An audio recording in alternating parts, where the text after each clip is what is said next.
Albert ड मिस्कटा Montessori school का है और उसने 1 साल में 2 कक्षाएं पास की है। वह सचमुच होशियार है। लियो श्लेगर भी उसी स्कूल से है, लेकिन वह उतना चतुर नहीं है। रू स्टॉपलमॉन एल्मेनो का रहने वाला एक ठिंगना नासमझ सा लड़का है, जो साल के बीच में दूसरे स्कूल से आया है।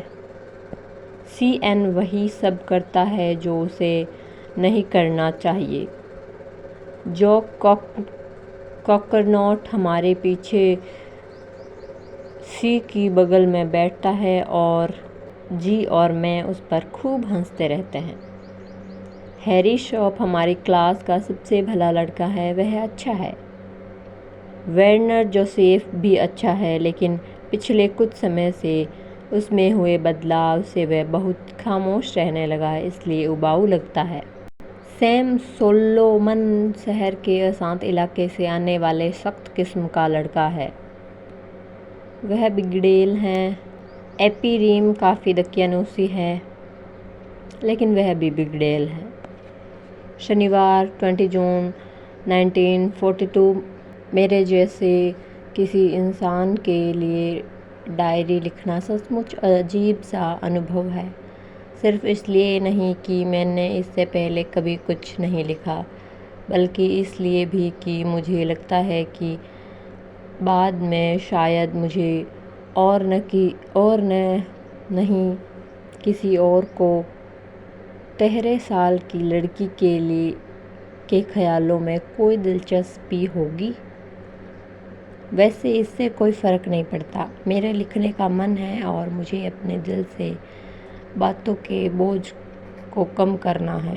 कागज़ में लोगों से ज़्यादा धीरज होता है। यह कहावत मुझे उन दिनों याद आई जब मैं थोड़ी उदास थी और हाथों में ठोड़ी थामे हुए उबती हुई बेचैन थी और सोच रही थी कि बाहर जाऊं या घर में रहूं। आखिरकार मैं वहीं अपनी सोच में डूबी बैठी रही। हाँ, कागज़ में ज़्यादा धीरज होता है, और चूंकि मैं नहीं चाहती कि डायरी कहे जाने वाले इस नोटबुक को कोई और पढ़े, और तब तक इसलिए लिखती रहूं जब तक कि मेरे पास कोई सचमुच की दोस्त नहीं आ जाती, तो शायद इससे कोई फ़र्क भी नहीं पड़ता। अब मैं फिर से उसी मुद्दे पर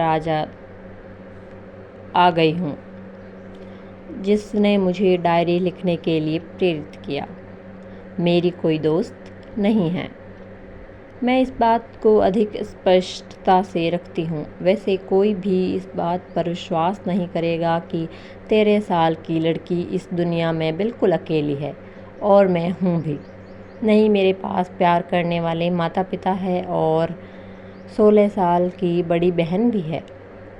इसके अलावा लगभग 30 लोग हैं जिन्हें मैं दोस्त कहती हूँ। मेरे आसपास प्रशंसकों का जमघट है, जो अपनी नज़रें मुझसे नहीं हटा सकते और जो कभी कभार क्लासरूम में मुझे देखने के लिए जेब में रखे टूटे आईने का सहारा लेते हैं। मेरे पास एक परिवार है, प्यार करने वाले आंटियां हैं और अच्छा खासा घर है। ऊपरी तौर पर देखने पर लगता है कि मेरे पास सब कुछ है, सिवाय एक सच्ची दोस्त के। जब कभी मैं दोस्तों के साथ होती हूँ तो बस मैसेज करना चाहती हूँ। मैं उनसे रोज़मर्रा की आम बातों के सिवाय कोई और बात नहीं कर पाती।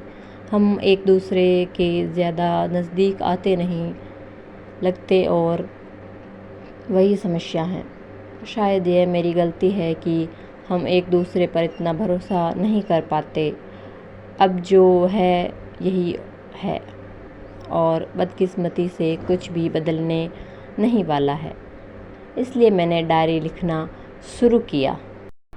मेरी कल्पना में लंबे समय से एक दोस्त की छवि बनी हुई है। मैं अधिकतर लोगों की तरह डायरी में बस आंकड़े ही नहीं लिखना चाहती, बल्कि मैं चाहती हूँ कि वह मेरी दोस्त बने। इसलिए मैं अब तुम्हें किट्टी कहकर पुकारूंगी। अगर मैं अभी से शुरू हो जाऊं तो किट्टी से कही गई बातों को क्योंकि कोई नहीं समझेगा, इसलिए बेहतर है कि मैं ज़िंदगी के बारे में कुछ बताऊं। हालांकि वैसा करना मुझे अच्छा नहीं लगता। मेरे पिता जितना प्यारा इंसान मैंने कभी नहीं देखा। उन्होंने 36 साल की उम्र में मेरी माँ से शादी की, जो उस समय 25 साल की थी।